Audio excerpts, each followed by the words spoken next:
नमस्कार, मैं शिवम। आप देख रहे हैं online news India. SSC GD के छात्र पिछले करीब 4 महीने से दिल्ली के सड़कों पर टहल रहे हैं। उनकी सुध लेने वाला कोई नहीं है, ना तो केंद्र की सरकार, ना राज्यों की सरकार।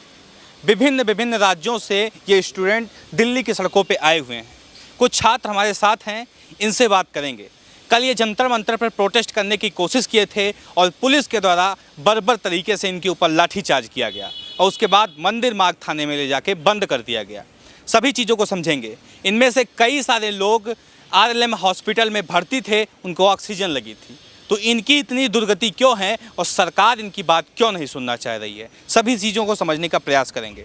सबसे पहले आप बताइए, कब से आप लोग यहाँ पे हैं और किस तरह का संघर्ष चल रहा है आप लोग? हम लोग तो सर आप पहले भी हमारे न्यूज़ कवर किए। हम लोग 10 फरवरी से हैं यहाँ पे और बराबर जो है हम अपने हक के लिए लड़ रहे हैं। लेकिन यहाँ तक कि हम लोग की आवाज़ जो है सरकार भी मतलब सांसद में भी उठ चुकी है, सरकार के कानों तक पहुँच चुकी है।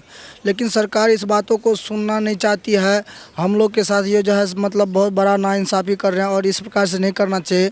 जो पूरा विश्व आज युवा भारत को युवा देश समझता है और युवा देश पे इसको जब मतलब गर्व है इस भारत देश को, उसी आज भारत देश में युवाओं की इस प्रकार से उसकी हक की हनन हो रही है, उसकी हनन हो रही है।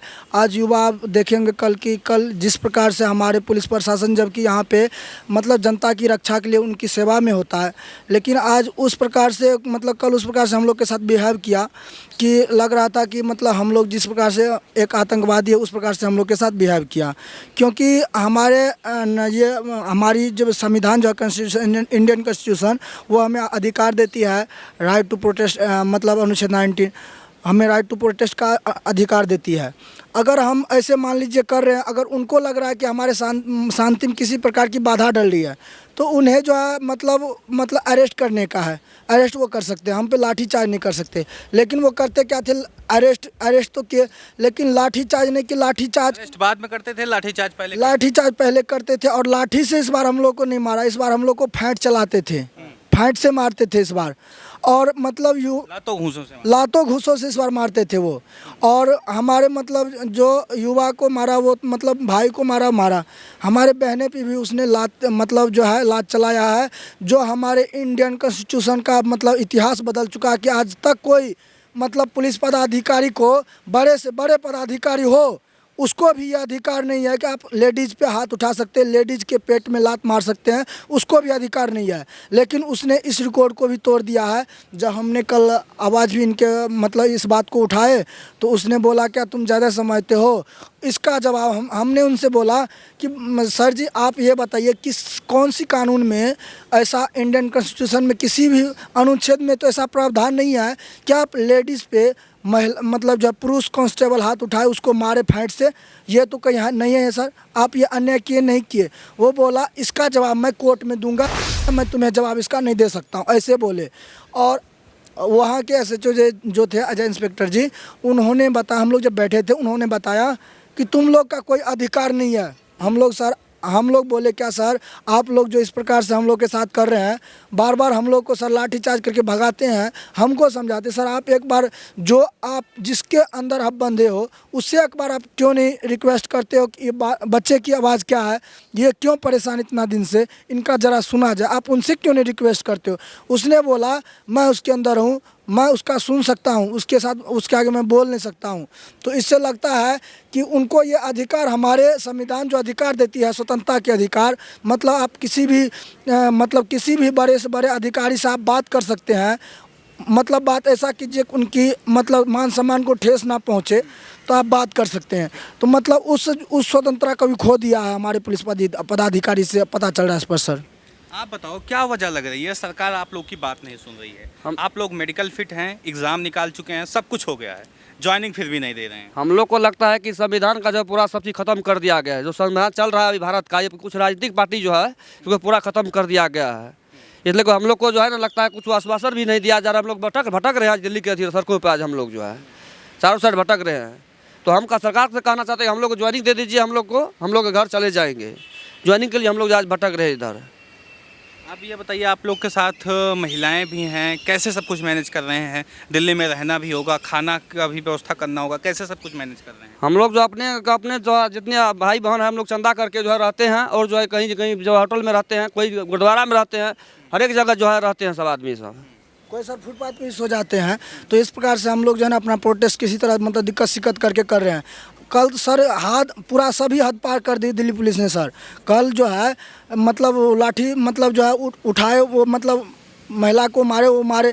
लेकिन सर कल हम लोग जब पुलिस स्टेशन में थे और हमारे ऑक्सीजन लगे हुए थे, हम बेहोश पड़े थे सर, तो वहाँ पे जो है मतलब किसी मीडिया वाले को जाने ही नहीं देता था। बोला नहीं आपका एलो नहीं, आपका एलो नहीं, आपका एलो नहीं, मतलब किसी को जाने ही नहीं देता, कोई मीडिया वाले को जाने ही नहीं देता था। ठीक है, न्यूज़ कवर करने के लिए। महिलाएं हैं, उनसे बात करते हैं। आप लोग भी यहाँ प्रोटेस्ट करने के लिए आए हैं, क्या वजह लग रही है कि सरकार आपकी बात सुन नहीं रही है और बर्बर तरीके से आप लोग के ऊपर लाठीचार्ज किया जाता है, आप लोग को धरना स्थल से हटाने की कोशिश की जाती है, जो धरना आपका संवैधानिक अधिकार है, क्या वजह लग रहा है? वजह तो सर यही है कि सरकार चाहती है कि बस वो फॉर्म निकाले, और फॉर्म निकालने के बाद जैसे होता है ना युवाओं से पैसे लेना, पैसे इकट्ठा करना, एग्ज़ाम देना, जितना भी पैसा आता है सरकार के कोटे में जाता है। बस सरकार वैकेंसी कम करते जा रही है दिन पर दिन। जितने भी सरकारी सेक्टर है उनकी वैकेंसी दिन पर दिन कम होती जा रही है। आप लोग देखोगे सभी को प्राइवेट सेक्टर में तब्दील किया जा रहा है। और पैरामिलिट्री फोर्स एक ऐसी फोर्स है जिससे देश की रक्षा होती है, और हर जगह हमें जैसे मेट्रो में जाना है या CISF लगती है, सुरक्षा करना है तो SSB लगती है। हम इस जॉब की तैयारी कर रहे हैं और इस जॉब को हम सब कुछ पास करके बैठे हैं, फिजिकल पास है, मेडिकल पास है, फिर भी सरकार हमारी बात नहीं मान रही है। आप कहाँ के रहने वाले हैं? मैं जिला बालाघाट नक्सल प्रभावित क्षेत्र मध्य प्रदेश से आई हूँ। आप मध्य प्रदेश से हैं। आप कहाँ से मैम? मैं उड़ीसा से। उड़ीसा से हैं। जी। ठीक है, यहाँ सभी लोगों से जानते हैं कि ये लोग कहाँ से आए हैं। लगभग मैंने जिन लोगों से बात की, ज़्यादातर लोग देश के विभिन्न विभिन्न प्रदेशों से हैं। आप कहाँ से हैं मैम? उड़ीसा से। उड़ीसा से। उड़ीसा। उड़ीसा। बिहार से। मतलब बिहार, उड़ीसा, मध्य प्रदेश, उत्तर प्रदेश, बिहार, ऐसा कोई भी आपको प्रदेश नहीं होगा जहाँ से ये युवा ना हो। आप कहाँ से? सर मैं बिहार से सुपौल डिस्ट्रिक्ट से हूँ सर। सर इस बार जो है हम लोग आर पार की लड़ाई लड़ेंगे। जो भी मतलब हम लोग का जो है चोट पहुंचा है उसको फिर से होते हैं। ये नहीं सरकार ये नहीं सोच ले कि मतलब इस बार जो है युवा बस इतना करके थक गया, वो जो अपना हक छोड़ के ऐसे चला जाएगा। हम लोग जाने वाले नहीं, जब तक हम लोग को अपना हक नहीं मिलता है तब तक सर हम लड़ते रहेंगे, आखिरी सांस तक लड़ते रहेंगे सर। ठीक है, आपको एक तस्वीर दिखाते हैं। ये देखिए भाई साहब हमारे हैं, ये भी प्रोटेस्ट में शामिल हैं। उनके हाथ में किताब है, किताब दिखा दीजिए। लड़ाई भी लड़ रहे हैं, प्रोटेस्ट भी कर रहे हैं और पढ़ाई भी कर रहे हैं। आगे की तैयारी की, आगे की एग्ज़ाम की तैयारी भी कर रहे हैं। हाँ जी बिल्कुल बोलिए। सर मैं रणवीर सिंह बिहार नक्सल प्रभावित क्षेत्र जम्मू से डिस्ट्रिक्ट से हूँ। इस बार जो SSC GD 2018 का जो वैकेंसी थी सर, पहले एडवर्टीजमेंट 54,800 कुछ निकाला था सर।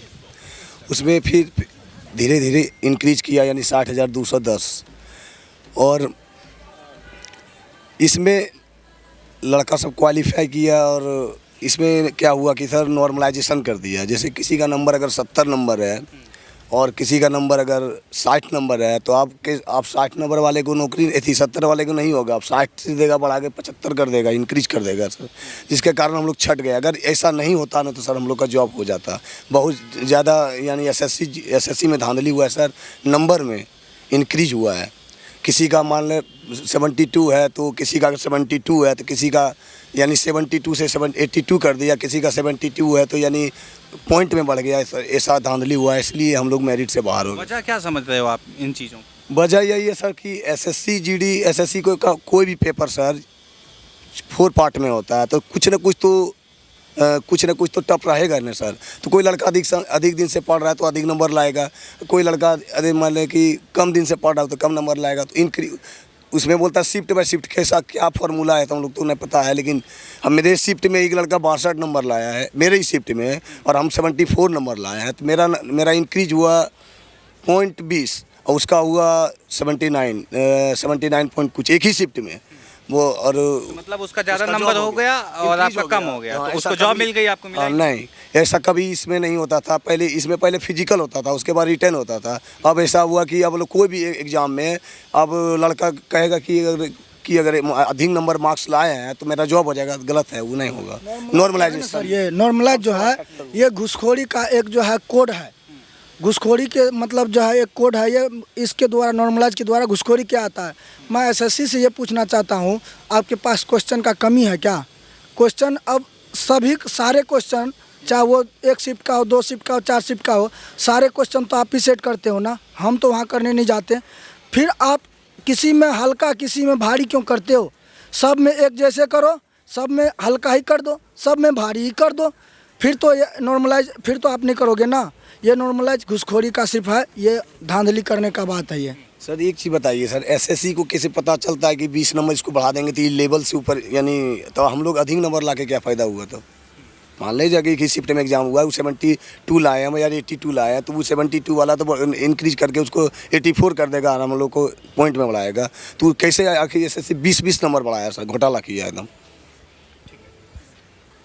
तो ये इन लोगों का दर्द है, ये परेशान हैं, हताश हैं, सारे एग्ज़ाम क्वालिफाई कर चुके हैं, रिटर्न फिजिकल सब क्लियर है, लेकिन फिर भी ज्वाइनिंग नहीं मिल रही है। इस खबर को लेकर आपकी राय क्या है, कमेंट बॉक्स में ज़रूर बताएं। साथ ही साथ चैनल को सब्सक्राइब करें। मिलते हैं इस तरह किसी और खबर के साथ, तब तक के लिए नमस्कार। इस खबर को अभी लाइक करें, शेयर करें, अभी चैनल को सब्सक्राइब करें और घंटी जरूर दबाएं।